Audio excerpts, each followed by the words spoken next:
14వ వచనమును చదువుకుందాం. చదవండి. కొరింథీయులకు రాసిన 2వ పత్రిక. ప్రభువైన యేసుక్రీస్తు కృపయును దేవుని ప్రేమయు పరిశుద్ధాత్మ సహవాసమును మీకందరికీ తోడయుండును గాక. ఆమేన్. ప్రార్థన చేసుకుందాం. వాక్య ధ్యాన నిమిత్తము ప్రార్థన. మహాపరిశుద్ధుడవును మహాగణుడు అయిన మా ప్రియ పరలోకపు తండ్రి, నీ ఘనమైన నామమునకు వందనములు చెల్లించు ఉన్నాము. దేవా, నీ వాక్యమును మేము ధ్యానింపగోరుతూ ఉండగా నీ వాక్యము ద్వారా మీరే మాతో మాట్లాడి మరుగైన సంగతులను మాకు తెలియచేసి మమ్ములను నీ యొక్క ఆత్మస్థితి యందు బలపరచుమని మా మంచి బోధకుడు అయిన క్రీస్తు ప్రభువారికి నామమున ప్రార్థించి వేడుకొనుచున్నాము తండ్రి. ఆమేన్. త్రిత్వ దేవుని యొక్క కృపా సమాధానములు కూడి వచ్చిన మనెల్లరికును మెండుగా కలుగునుగాక. ఆమేన్. చదవబడిన వాక్య భాగమును మనము ధ్యానము చేసుకున్న వారము అయితే, పౌలు గారు కొరింథీ సంఘమునకు పత్రిక రాసిన తర్వాత ఆయన ఈ పత్రికను ముగించుచు వారికి దేవుని యొక్క దీవెనను అందించిన వారై ఉన్నారు. ఈ దీవెనలో ప్రాముఖ్యముగా ఇలాగున రాయబడి ఉన్నది. 3 వ్యక్తులు మనకు కనబడుతూ ఉన్నారు. ప్రభు అయినటువంటి యేసుక్రీస్తు, దేవుడు, పరిశుద్ధాత్మ. దేవుడు, క్రీస్తు ప్రభువారు, పరిశుద్ధాత్మ. మరి ఈ 3 వ్యక్తుల యొక్క 3 దీవెనలు, దేవుని అయిన ప్రేమ, క్రీస్తు ప్రభువారి యొక్క కృప, పరిశుద్ధాత్మ యొక్క సహవాసమును మీకు తోడైండును గాక అని వారికి దీవెన, పరిపూర్ణమైనటువంటి దీవెన అనుగ్రహించిన వారై ఉన్నారు. నేటి దిన కాలమున త్రిత్వ ఆదివారపు ఆరాధన, త్రిత్వ ఆదివార పండుగను జరిగించుకొనుచున్న మనము ఈ త్రిత్వమును గురించి ధ్యానింపబోచు ఉన్నాము. మరి త్రిత్వము అనగా దేవుడు 3గా బయలుపడినాడు. దేవుడు తండ్రిగాను, కుమారునిగాను, పరిశుద్ధాత్మునిగా బయలుపడిన వారై ఉన్నారు. దేవుడు దేవుడిగా ఉన్న ఎడల ఆయనను మనము చూడలేము. దేవుడు దేవుడిగా ఉన్న ఎడల ఆయనతో మనము సహవాసమును కోల్పోయిన వారమై ఉన్నాము. మరి దేవుడు మానవుల యొక్క రక్షణార్థమై ఆయన 3గా బయలుపడిన వారై ఉన్నారు. తండ్రిగా, కుమారునిగా, పరిశుద్ధాత్మునిగా. మరి కాలమును బట్టి, సమయమును బట్టి ఆయన తన పనిని జరిగించుకునే వారై ఉన్నారు. త్రిత్వము మనకు అర్థము అవ్వవలను అని అంటే ముందుగా మనము దేవుడు అనగా ఎవరు అనేది అర్థము చేసుకోనవలెను. దేవుడు అనగా ఎవరు, దేవుడు ఏమై ఉన్నాడు, అసలు దేవుని యొక్క లక్షణములు ఏమైనవో మనము వాక్య గ్రంథములో నుండి కనుక చూసిన వారము అయితే త్రిత్వమును మనము బాగుగా అర్థము చేసుకొనగలము. దేవుని యొక్క వాక్యముల నుండి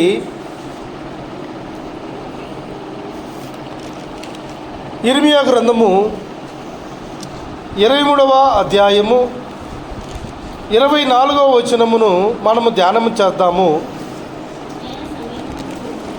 ఇర్మియా గ్రంథము 23వ అధ్యాయము 24వ వచనము. యెహోవా సెలవిచ్చిన మాట ఏమనగా, నాకు కనబడకుండా రహస్య స్థలములలో దాగగలవాడు ఎవడైనా కలడా? నేను భూమి ఆకాశముల ఎందంతటా ఉన్నవాడను కానా? ఇదే యెహోవా వాక్కు. కనుక ఇక్కడ దేవుడు అనగా ఎవరు అనగా, దేవుడు అన్ని స్థలములలో ఉండగలిగిన వాడు. అంటే సర్వ అంతర్యామి అంటారు, సర్వ వ్యాప్తి అని కూడా మనకు అర్థమయ్యే భాషలో మనము చెప్పుకొనవచ్చును. ఆకాశమందును భూమి యందును అన్ని స్థలములలో ఏకకాలమున ఉండగలిగిన వారు ఎవరు అనంటే దేవుడై ఉన్నాడు. దేవుడు చెబుతున్న మాట ఆయన అన్ని స్థలములలో ఉండగలిగిన వాడు. దేవుడు అనగా ఎవరు అనంటే నిజమైనటువంటి పరిపూర్ణమైన ప్రభావమును, బలమును, ప్రేమను ఆయన యొక్క కలిగిన వారు, ప్రేమ యందును, దయందును, బలమునందును పరిపూర్ణమైనటువంటి స్థితి కలిగిన వారే దేవుడై ఉన్నాడు. ద్వితీయోపదేశ కాండము 6వ అధ్యాయము 4వ వచనమును కూడా మనము చూసినట్లయితే,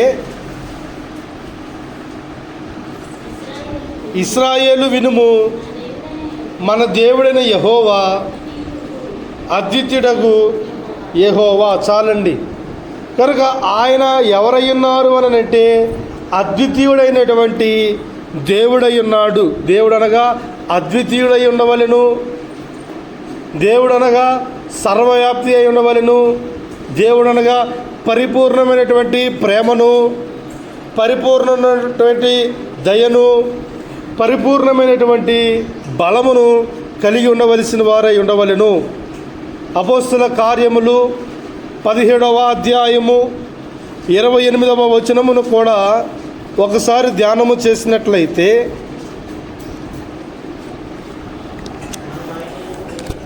మనము ఆయన యందు బ్రతుకుచున్నాము, చలిస్తున్నాము, ఉనికి కలిగి ఉన్నాము. అటువలే మనము ఆయన సంతానమని మీ కవీశ్వరులలో కొందరును చెప్పుచున్నారు. కాబట్టి మనము దేవుని సంతానమయ్యుండి మనుషుల చమత్కార కల్పనల వలన మలచబడిన బంగారమునైనను, వెండినైనను, రాతినైనను దేవత్వం పోలినదని తలంపకూడదు. ఆ అజ్ఞాన కాలములను దేవుడు చూడనట్టుగా ఉండెను.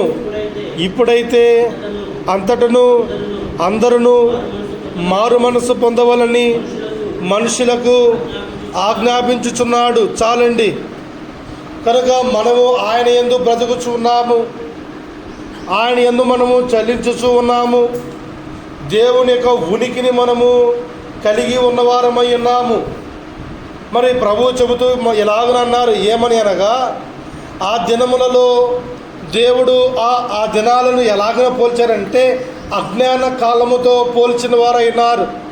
ఆ అజ్ఞాన కాలం వలె కాక ఆ అజ్ఞాన కాలమందు దేవుడు ఎలాగ ఉన్నారనంటే చూడనట్లుగా ఉన్నారు. మరి ఇప్పుడైతే అంతటను అందరూ మారు మనసు పొందవాలని మనుషులకు ఆజ్ఞాపించుచున్నారు.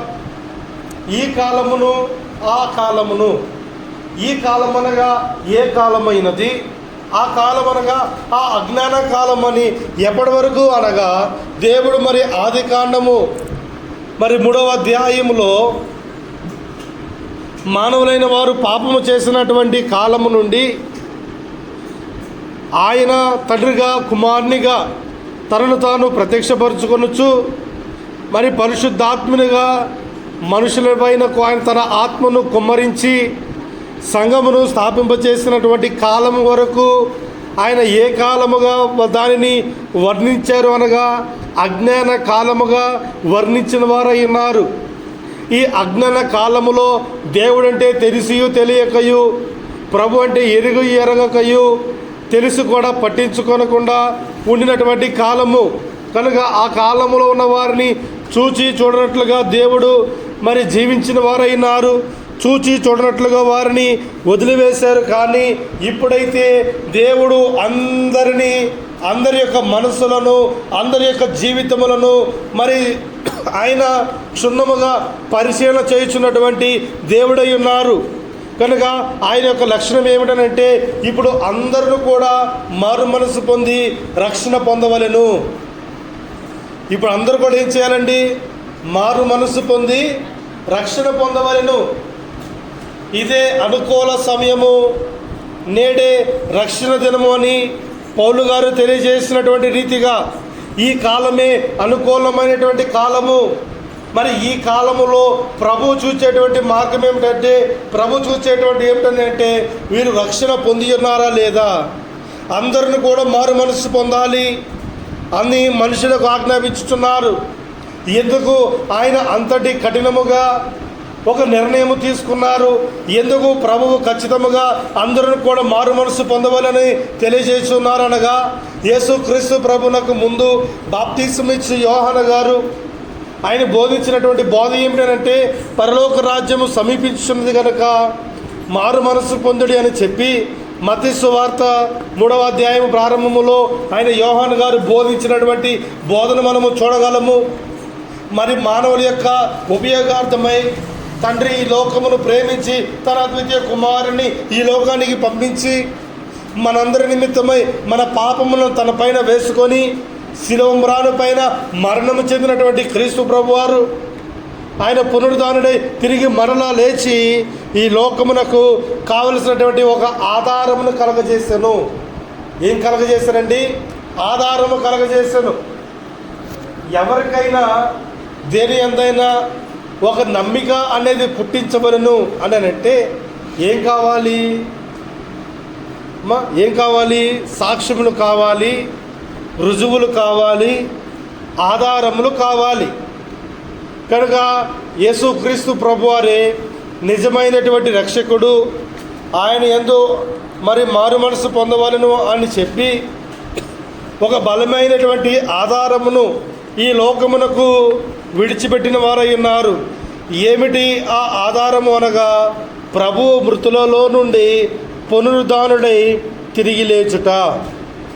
కనుక ఆయన పునరుద్ధానుడై తిరిగి లేచుట అనేది మానవుల కొరకు ఏర్పాటు చేసినటువంటి గొప్ప ఆధారమైనది. కనుక మరి ప్రతి ఒక్కరు కూడా ఏమవ్వాలి? మారు మనసు పొందవలసినదే. పౌలు గారు ఎప్పుడైతే యేసుక్రీస్తు ప్రభువారి యొక్క పునరుద్ధానమును గురించి బోధించిన వారైనారో, ఆయన పునరుద్ధానము గురించి బోధించినప్పుడు జనులైన వారు కొందరైతే ఆయన యొక్క పునరుద్ధానమును గురించి అపహాస్యము చేశారు. మరి కొంతమంది అయితే మరలా చెప్పినట్లయితే మేము వింటాము అని చెప్పి ఆయనకు చెప్పారు. మరి కొందరైతే బోధను బోధించిన వెంటనే మారు మనసు కలిగి ఆయనను హత్తుకొనిన వారై ఉన్నారు. కనుక ఈరోజు దేవుని వాక్యం వినుచున్నటువంటి మనమందరం కూడా చేయవలసినది ఏమిటి అని అంటే, అజ్ఞాన కాలములో ఉన్న వారి వలె కాక జ్ఞానము కలిగినటువంటి వారి వలె ఆధారములతో మనమందరము కూడా ఉండబడినటువంటి సమయంలో ఉన్నాము. కనుక దేవుడిని రక్షకునిగా మనము అంగీకరించవలసిన వారమై ఉండవలెను. కనుక దేవుడిని అర్థము చేసుకునడానికి దేవుడు ముగ్గురిగా ఆయన ఏమయ్యారంటే తనను తాను బయలుపరుచుకున్నారు. కనుక దేవుడు ముగ్గురుగా బయలుపరుచుకున్నారు. అది ఏమిటి అనంటే, మరి బలముగాను, ప్రేమగాను, సహవాసముగా. బలము, మరి ప్రేమ, సహవాసము. కనుక సమయంలో రాగా తనను తాను బయలుపరుచుకున్నారు. కనుక దేవుడు తన యొక్క త్రిత్వమును అంటే తండ్రి, కుమార, పరిశుద్ధాత్మను తనను తాను వెల్లడిపరుచుకున్నటువంటి కాలములను బైబిల్ గ్రంథములో మనము చూసిన వారము. అయితే ఆది కాండము 1వ అధ్యాయము 1వ వచనములో, ఆదియందు దేవుడు భూమి ఆకాశములను సృజించెను. భూమి నిరాకారముగాను శూన్యముగాను ఉండెను. చీకటి అగాధ జలములపైన కమ్మి ఉండెను. దేవుని ఆత్మ జలములపైన అల్లాడుచు ఉండెను. చాలండి. కనుక ఇక్కడ మనము చూసినట్లయితే 2 మనకు కనబడుతున్నవి, త్రిత్వములోని 2. ఏమనగా దేవుడు, ఆత్మ. ఈ మాటలు మనకు కనబడుతున్నవి.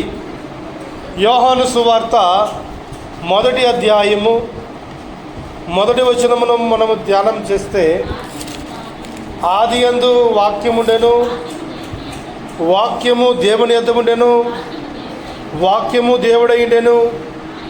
ఆయన ఆదియందు దేవుని యొద్ద ఉండెను.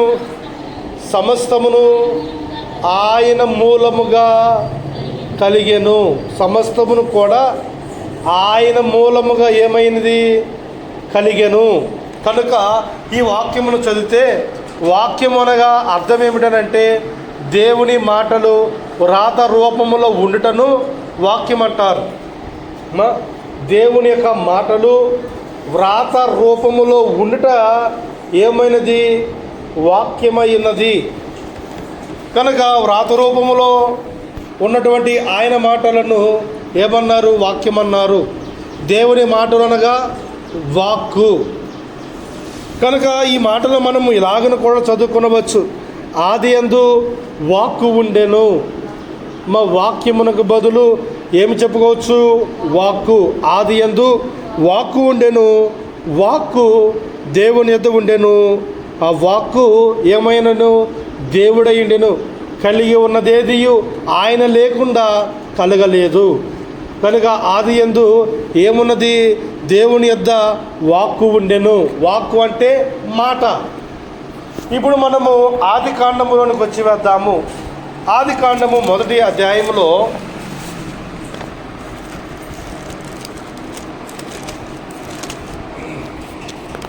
3వ వచనం చదువుకుందాం.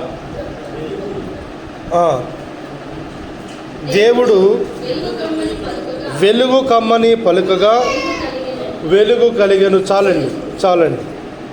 కనుక దేవుడు వెలుగు కమ్మని పలుకగా ఏం కలిగినది? వెలుగు కలిగెను. కనుక ఈ మాటను బట్టి మనము చూస్తే జాగ్రత్తగా ఆలోచన చేద్దాము. పలుకగా అనే మాట కనబడుచున్నది. పలుకగా అంటే పలికిన వారు ఎవరు అనగా తండ్రి. దేవుడు అంటే దేవుడు తండ్రిగా ఉన్నాడు. పలికిన వారు ఎవరు అని అంటే తండ్రి. పలుకబడిన మాట వాక్కు అంటే కుమారుడు. పలుకబడిన మాట కుమారుడు. మరి పలికిన మాటను చేసిన వారు ఎవరు అనగా పరిశుద్ధాత్ముడు. దేవుని ఆత్మ జలములపైన అల్లాడుచుడినట్లుగా అంటే దేవుని ఆత్మ అక్కడికే కనబడుచున్నది.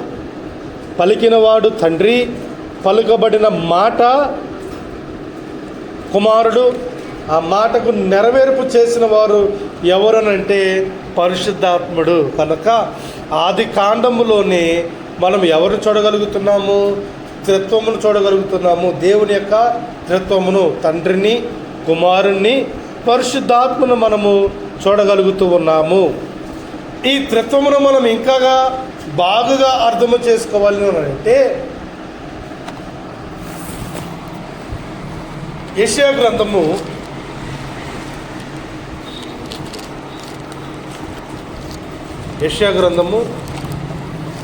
59వ అధ్యాయము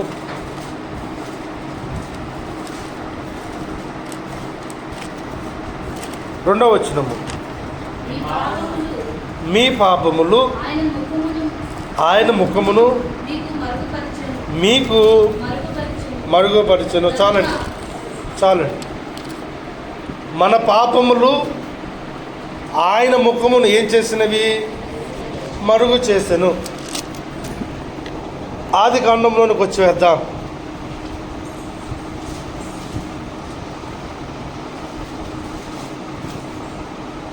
ఆది కాండము 3వ అధ్యాయము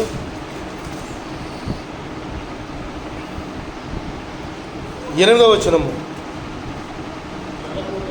చల్లపూటను ఆదామును అతని భార్యయు తోటలో సంచరించుచున్న దేవుడిని యెహోవా స్వరమును విని. చాలండి.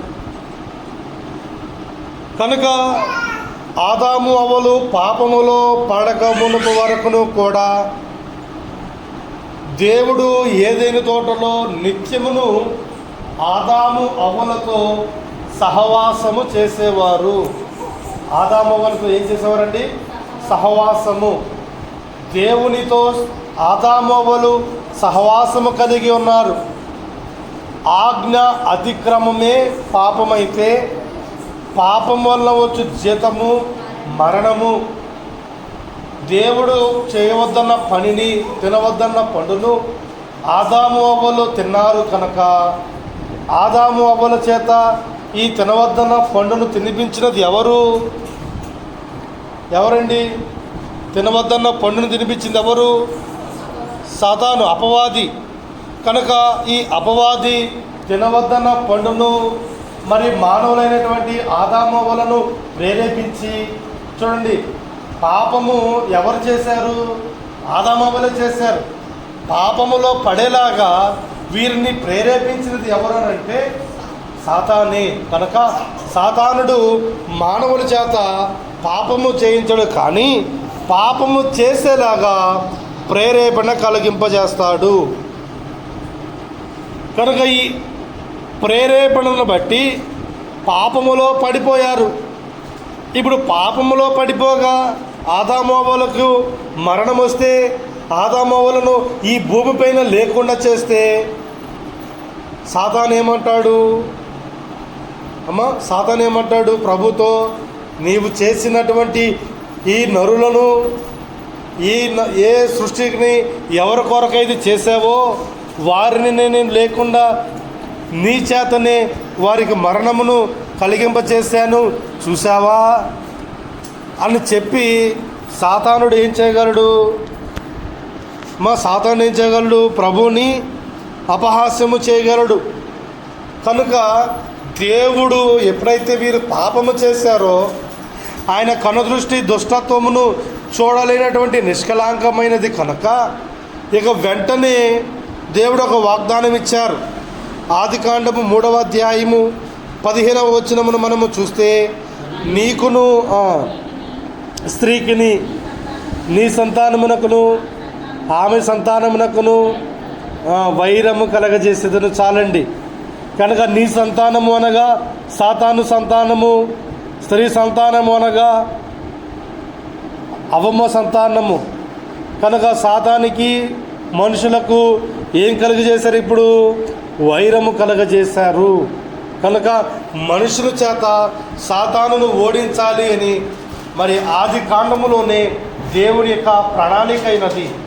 కనుక ఆది కాండములోనే దేవుని అలాగే ప్రేరేపించుకొని దేవుడుగా ఆయన పరలోకానికి వెళ్ళిపోయారు.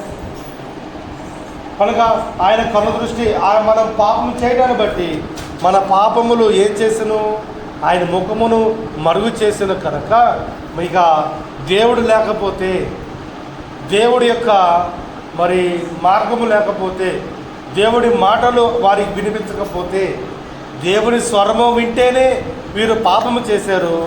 దేవుడు పూర్తిగా దూరమైపోతే మానవులైన వారికి పాపములోనే మరి ఇలాగను ఉండిపోతారని, పాపములోనే వీరు విస్తరిస్తారు అని చెప్పి దేవుడు ఏమయ్యాను అంటే తండ్రిగా బయలుపడ్డాడు, కుమారునిగా బయలుపడ్డారు, పరిశుద్ధాత్మునిగా మానవుల నిమిత్తము బయలుపడి ఇలాగన వారిని రక్షించే పని మీద వచ్చిన వారైనారు. కనుక మరి మరలా మనము చూసినట్లయితే మత్తయి సువార్త 3వ అధ్యాయము 16వ వచనములో బాప్తిస్మం తీసుకొని ఒడ్డునకు వచ్చినటువంటి యేసుక్రీస్తు ప్రభు పైన పరిశుద్ధాత్మ పావుర ఆకారములో వచ్చి దేవుని పైన వ్రాలినది. దేవుని పైన వ్రాలటమును బట్టి ఇదిగో పరలోకం నుండి ఒక శబ్దము, ఇదిగో ఈయన నా ప్రియ కుమారుడు, ఈయన యందు నేను ఆనందించుచున్నటువంటి ఒక స్వరము వినపడినది. కనుక పలికిన వారు ఎవరు అని అంటే తండ్రి. పలికిన వారు తండ్రి, బాప్తిస్మము పొంది బయటకు వచ్చిన వారు కుమారుడైనటువంటి క్రీస్తు ప్రభువారు పరిశుద్ధాత్మ పావుర ఆకారం వలె ఆయన పైన వ్రాలినది. కనుక ఇక్కడ కూడా దేవుని యొక్క త్రిత్వము మనకు కనబడుచున్నది. కనుక దేవుడు తండ్రిగా, కుమారునిగా, పరిశుద్ధాత్మగా బయలుపడిన దేవుడు ముగ్గురు కాడు. దేవుడు ఒక్కడే మానవుల యొక్క రక్షణార్థమై తండ్రిగా, కుమారునిగా, పరిశుద్ధాత్మగా బయలుపడినాడు. కనుక దేవుడు ముగ్గురు కాడు, ఆయన ఒక్కడే. కనుక ఒక్కండే దేవుడు. మరి ఆయనను మనము ఆరాధించి ఆయన మనము కొనియాడుచున్నాము. కనుక ఎలాగని ఈ త్రిత్వ పండుగ దినమందు త్రిత్వ దీవెన పరిపూర్ణముగా త్రిత్వ తండ్రి మనందరకు మెండుగా అనుగ్రహించును గాక.